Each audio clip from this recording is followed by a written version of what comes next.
India Legal presents Courts Roundup.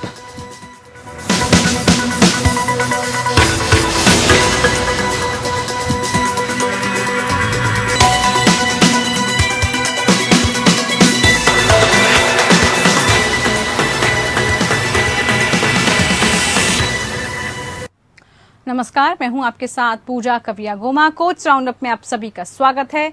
इस bulletin में हम अगले आधे घंटे आपको कोर्ट से जुड़ी तमाम छोटी बड़ी खबरों से रूबरू करवाएंगे। कोर्ट की कार्रवाई और सुप्रीम कोर्ट से लेकर हाई कोर्ट और लोअर कोर्ट तक के फैसलों को आपके सामने रखेंगे। आगे बढ़ने से पहले डाल लेते हैं एक नजर हेडलाइंस पर। गोवा में मानसून के कारण पंचायत चुनाव स्थगित करने से सुप्रीम कोर्ट ने किया इंकार। 45 दिनों में चुनाव कराने की बॉम्बे हाई कोर्ट का फैसला रखा बरकरार। कहा, मानसून संवैधानिक जनादेश की अवहेलना करने का बहाना नहीं बना सकता।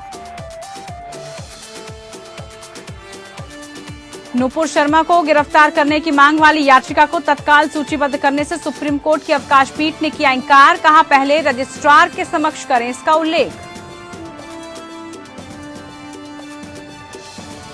सिख विरोधी दंगा मामले में दोषी सज्जन कुमार के जमानत फैसले पर दिल्ली हाई कोर्ट ने लगाई रोक। एसआईटी ने कहा था सबूतों से हो सकती है छेड़छाड़। बलात्कार के आरोपी मलयाली फिल्म इंडस्ट्री के एक्टर विजय बाबू को सुप्रीम कोर्ट ने दी राहत। केरल हाई कोर्ट से मिली अग्रिम जमानत को रखा बरकरार।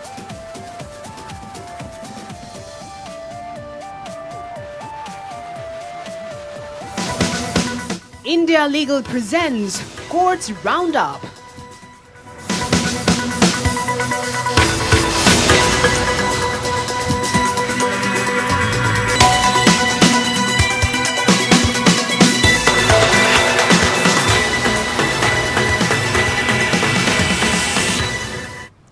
सुप्रीम कोर्ट ने गोवा पंचायत चुनाव 45 दिनों में कराने के बॉम्बे हाई कोर्ट के फैसले को बरकरार रखा है। कोर्ट ने कहा, मानसून चुनाव स्थगित करने का कोई कारण नहीं है। कोर्ट ने कहा कि मानसून संवैधानिक जनादेश की अवहेलना करने का बहाना नहीं बना सकता है।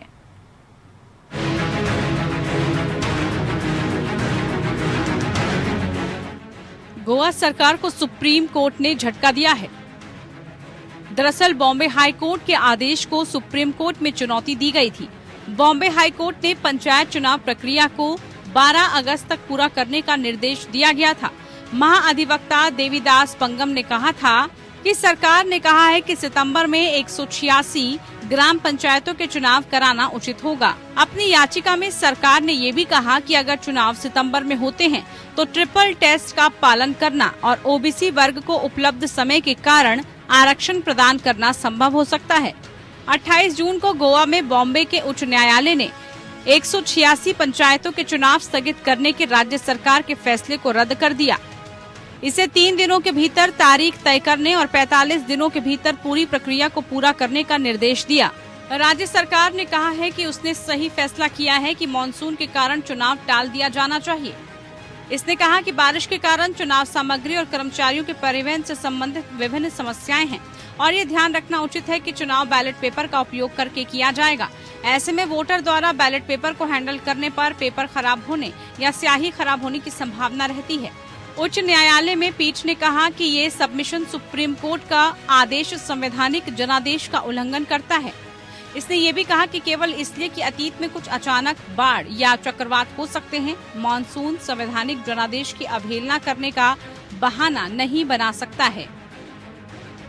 राज्य ने सुप्रीम कोर्ट के समक्ष ये भी प्रस्तुत किया कि गोवा राज्य चुनाव आयोग कर्मचारियों और मशीनरी की मांग करता है और ये आपदा प्रबंधन में शामिल कर्मचारियों का हिस्सा है और उन्हें चुनाव प्रशिक्षण और ड्यूटी के लिए डायवर्ट करना होगा। 30 जून को उच्च न्यायालय द्वारा पंचायत चुनाव कराने के लिए अतिरिक्त महीने की मांग करने वाली राज्य सरकार की याचिका को खारिज करने के बाद राज्य सरकार ने 10 अगस्त को चुनाव कराने की अधिसूचना जारी की।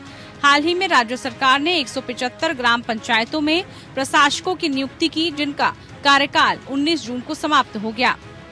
एससी ने शुक्रवार को बिना ओबीसी आरक्षण के पंचायत चुनाव के लिए वार्डों के आरक्षण की अधिसूचना जारी की। चुनाव आयोग ने अनुसूचित जनजाति, अनुसूचित जाति और महिलाओं के लिए वार्ड आरक्षित किए हैं। मुख्यमंत्री प्रमोद सावंत ने कहा था कि चुनाव आयोग 10 दिनों के भीतर ओबीसी समुदाय के लिए वार्डों के आरक्षण के लिए अधिसूचना जारी करेगा। Bureau report.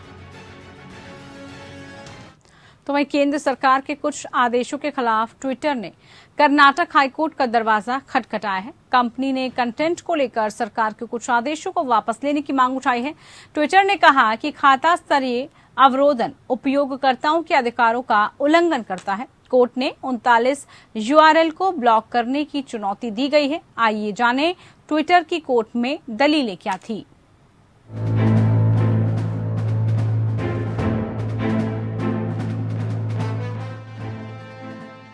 केंद्रीय इलेक्ट्रॉनिक्स और सूचना प्रौद्योगिकी मंत्रालय द्वारा जारी अवरुद्ध आदेशों को चुनौती देते हुए ट्विटर ने कर्नाटक उच्च न्यायालय का रुख किया है।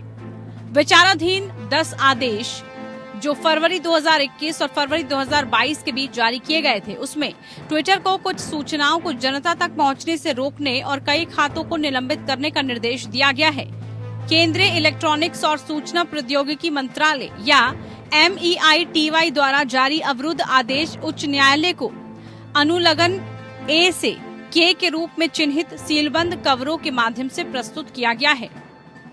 उच्च न्यायालय के समक्ष दायर अपनी याचिका में ट्विटर ने तर्क दिया है कि खाता स्तरीय अवरोधन एक असंगत उपाय है और संविधान के तहत उपयोगकर्ताओं के अधिकारों का उल्लंघन करता है। कुल 1474 अकाउंट और 175 ट्वीट्स में से ट्वीट ने केवल 39 यूआरएल को ब्लॉक करने को ही चुनौती दी है। इन अवरुद्ध आदेशों के अनुसरण में इस साल 4 और 6 जून को MEITY के नामित अधिकारी ने ट्विटर को कारण बताओ नोटिस भेजकर ये बताने के लिए कहा कि इसके खिलाफ कार्रवाई क्यों नहीं की जानी चाहिए। ट्विटर के अनुपालन अधिकारी नामित अधिकारी के सामने पेश हुए, कहा कि जिन सामग्री और खातों को अवरुद्ध करने का आदेश दिया गया था, उनके अलावा जिन पर कार्रवाई की गई थी वो IT कानून के अंतर्गत नहीं आते हैं। इस प्रकार MEITY को पुनर्विचार करने और ट्विटर को भेजे गए नोटिस को वापस लेने के लिए कहा गया था। धारा 69A केंद्र सरकार को ट्विटर जैसे मध्यस्थ को निम्नलिखित के हित में ऑनलाइन जानकारी तक पहुंच को अवरुद्ध करने के निर्देश देने का अधिकार देती है। पहला, भारत की संप्रभुता और अखंडता। दूसरा, भारत की रक्षा। तीसरा, राज्य की सुरक्षा।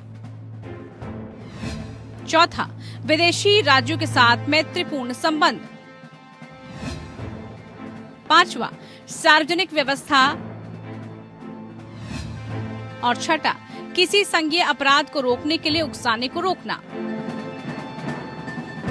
इसके बाद 27 जून 2022 को ट्विटर को चेतावनी देते हुए एक और नोटिस भेजा गया था कि IT अधिनियम के तहत महत्वपूर्ण परिणाम होंगे, जिसमें अधिनियम की धारा 79 के तहत इसकी मध्यस्थ सुरक्षा की हानि भी शामिल है यदि सामग्री को अवरुद्ध नहीं किया गया था।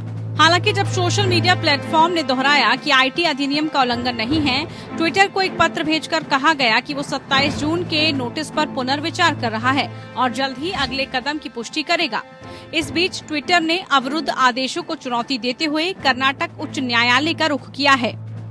याचिका में ये भी कहा गया है कि विचाराधीन आदेश स्पष्ट रूप से मनमाना है और प्रक्रियात्मक और मूल रूप से IT अधिनियम की धारा 69A के अनुरूप नहीं है।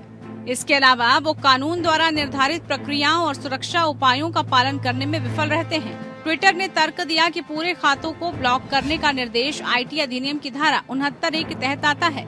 याचिका में कहा गया है कि इस प्रावधान के तहत अवरुद्ध की जा सकने वाली सूचना का दायरा केवल उस सूचना को अवरुद्ध करने तक फैला हुआ है जो उपलब्ध है और सूचना को उत्पन्न, प्रसारित, प्राप्त, संग्रहित या होस्ट करने से रोकने के लिए विस्तारित नहीं है।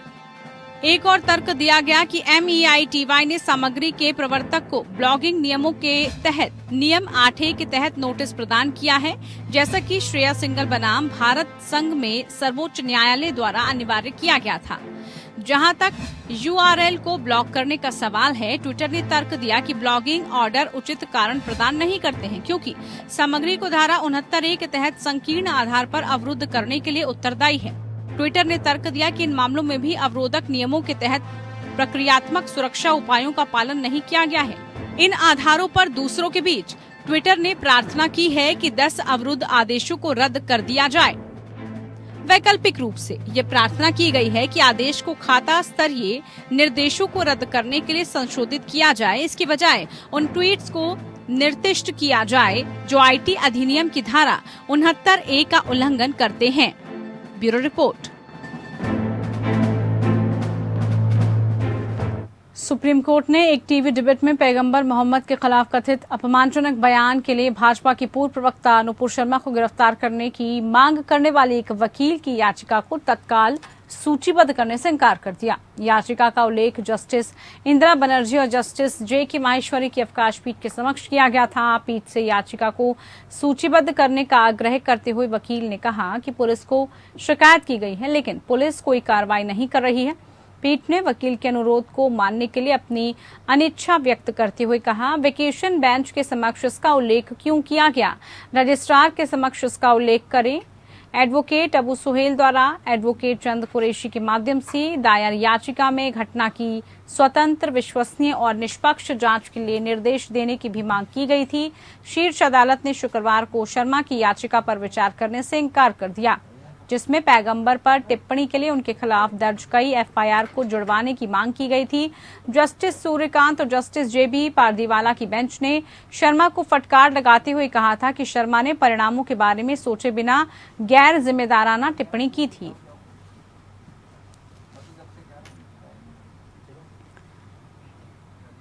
बलात्कार के आरोपी मलयाली फिल्म इंडस्ट्री के एक्टर और प्रोड्यूसर विजय बाबू को हाईकोर्ट से जमानत मिली है। जमानत को रद्द करने की मांग के मामले में सुनवाई हुई। सुप्रीम कोर्ट ने एक्टर विजय बाबू को राहत देते हुए केरल हाई कोर्ट से मिली अग्रिम जमानत को बरकरार रखा। साथ ही सुप्रीम कोर्ट ने हाई कोर्ट द्वारा दी गई अग्रिम जमानत की शर्तों में बदलाव करते हुए विजय बाबू को बिना पूर्व अनुमति के राज्य से बाहर जाने से रोक लगाई। इसके अलावा कोर्ट ने पीड़ित महिला अभिनेत्री से संबंधित सोशल मीडिया पोस्ट नहीं डालने के गवाहों को प्रभावित न करने का भी आदेश दिया। दरअसल एक मलयाली अभिनेत्री ने एक्टर और प्रोड्यूसर विजय बाबू पर यौन उत्पीड़न के आरोप लगाए हैं। इस मामले में केरल हाई कोर्ट ने बाबू अग्रिम जमानत दे दी है। केरल हाई कोर्ट से मिली अग्रिम जमानत को रद्द करने की मांग करते हुए केरल सरकार और पीड़ित अभिनेत्री ने सुप्रीम कोर्ट में याचिका दाखिल कर हाई कोर्ट के आदेश को चुनौती दी है। वकील अबू सुहेल के मुताबिक इस याचिका पर सुप्रीम कोर्ट 11 जुलाई को सुनवाई हो सकती है। सुप्रीम कोर्ट ने याचिका दाखिल कर पुलिस से मामले में निष्पक्ष और स्वतंत्र जांच की मांग की है। इसके अलावा याचिका में हेट स्पीच पर तहसीन पूनावाला के मामले में दिए गए फैसले को लागू करने की मांग भी की गई है। याचिकाकर्ता के मुताबिक नुपुर के खिलाफ एफआईआर होने के बाद भी पुलिस ने कोई कार्रवाई नहीं की है। दिल्ली उच्च न्यायालय ने साल 1984 के सिख विरोधी दंगों से संबंधित दंगे और हत्या के एक मामले में कांग्रेस के पूर्व नेता सज्जन कुमार को जमानत दे दी है, उस पर रोक लगा दी है। कुमार पहले से ही तत्कालीन प्रधानमंत्री इंदिरा गांधी की हत्या के बाद हुए दंगे से संबंधित हत्या के एक मामले में उम्र कैद की सजा काट रहे हैं। न्यायमूर्ति योगेश खन्ना ने कुमार को नोटिस जारी कर विशेष जांच दल द्वारा उनकी जमानत को दी गई चुनौती पर जवाब तलब किया। एसआईटी ने सरस्वती विहार पुलिस थाने के अंतर्गत हुए दंगे और हत्या के मामले में कुमार को दी गई जमानत का विरोध किया, जिसकी सुनवाई चल रही है। दंगे से जुड़े मामलों की जांच कर रही एसआईटी ने केंद्र सरकार के स्थायी अधिवक्ता अजय दिगपाल के जरिए कहा कि कुमार जघन्य अपराधों में संलिप्त थे और कुछ अहम गवाहों से अब भी पूछताछ की जानी है। ऐसे में उनको रिहा करने से सबूतों से छेड़छाड़ हो सकती है। दिगपाल ने कहा, कुमार पहले ही इसी तरह के मामले में दोषी करार दिए जा चुके हैं और हिरासत में हैं। अदालत ने 4 जुलाई को दिए आदेश में कहा, उपरोक्त तथ्यों को संज्ञान में लेते हुए इस याचिका पर प्रतिवादी को सभी माध्यमों से नोटिस जारी किया जाए, जिसका जवाब वो 15 जुलाई तक दें और तब तक 27 अप्रैल के आदेश पर रोक रहेगी। याचिकाकर्ता ने 27 अप्रैल को निचली अदालत द्वारा दिए गए आदेश को रद्द करने का अनुरोध किया है, जिसमें कुमार को सरस्वती विहार पुलिस थाने के अंतर्गत हुए दंगे और हत्या के एक मामले में जमानत दी गई है। एसआईटी ने कहा कि मौजूदा मामला एस जसवंत सिंह और उनके बेटे तरुणदीप सिंह की हत्या का है, जो राजनगर में रहते थे। इसके अलावा घटना में 4 लोग घायल हुए थे। याचिका में कहा गया, दंगे और हत्या का मामला सरस्वती विहार पुलिस थाने में 1991 में दर्ज किया गया। ये मामला रंगनाथ मिश्रा आयोग के समक्ष साल 1985 में एक महिला द्वारा दिए गए हलफनामे के आधार पर दर्ज किया गया है।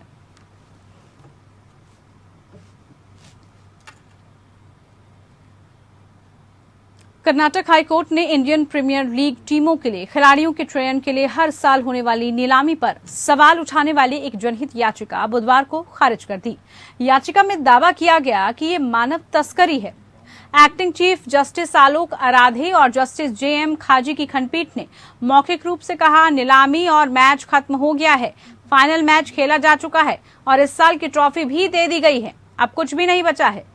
वेंकटेश सेड्डी ने अपनी याचिका को बहाल करने की मांग करते हुए एक आवेदन दिया था, जिसे रजिस्ट्री ने कार्यालय की आपत्तियों का हवाला देते हुए खारिज कर दिया।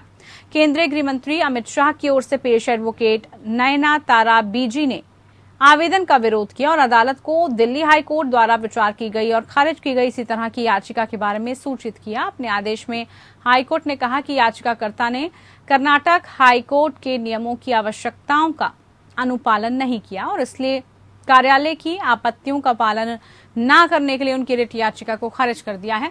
कोर्ट ने कहा, हमने पक्षों के वकीलों को सुना है, कागजात देखे हैं, समय बीतने तक ये मुद्दा निर्णय के लिए जीवित नहीं रहता।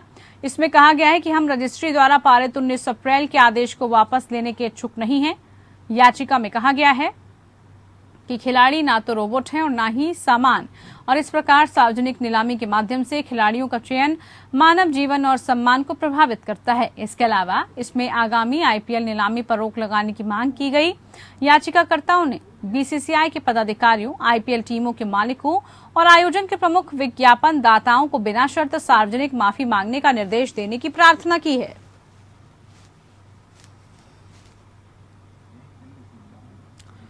राजस्थान हाईकोर्ट ने रिपब्लिक टीवी के प्रमुख और एंकर अर्नब गोस्वामी को जांच शुरू करने के लिए एक आवेदन का जवाब देने के लिए 10 दिन का समय दिया है। गोस्वामी पर राजस्थान पुलिस ने राजगढ़ में कथित मंदिर विध्वंस के संबंध में एक प्रसारण के माध्यम से धार्मिक समूहों के बीच दुश्मनी को बढ़ावा देने के लिए मामला दर्ज किया।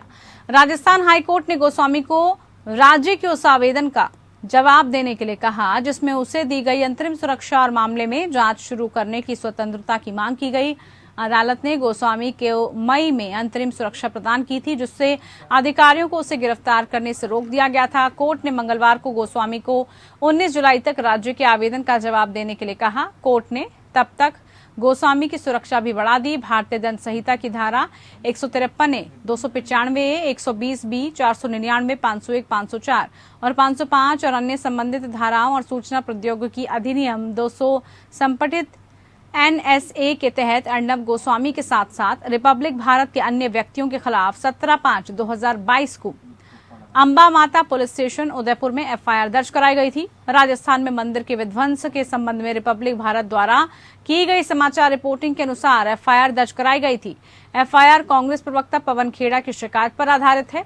इस संबंध में अर्नब गोस्वामी ने उक्त एफआईआर को रद्द करने की मांग करते हुए हाईकोर्ट का दरवाजा खटखटाया है। 20 मई 2022 को मामले का उल्लेख सीनियर एडवोकेट द्वारा महेश जेठमलानी पीठ के समक्ष किया गया। जस्टिस दिनेश मेहता ने कहा, मामले के तथ्यों और परिस्थितियों को ध्यान में रखते हुए और एफआईआर में लगाए गए सर्वव्यापी आरोपों को राज्य सरकार को स्थापित करने के प्रयास से संबंधित मानते हुए इस न्यायालय का विचार किया है। याचिकाकर्ता से तत्काल पूछताछ की आवश्यकता नहीं है, विशेष रूप से तब जब लिखित सूचना में न तो कार्यक्रम का विवरण है, न ही किसी विशिष्ट घटना का उल्लेख किया हो। मामला अगली सुनवाई के लिए 19 जुलाई 2022 को सूचीबद्ध किया गया है।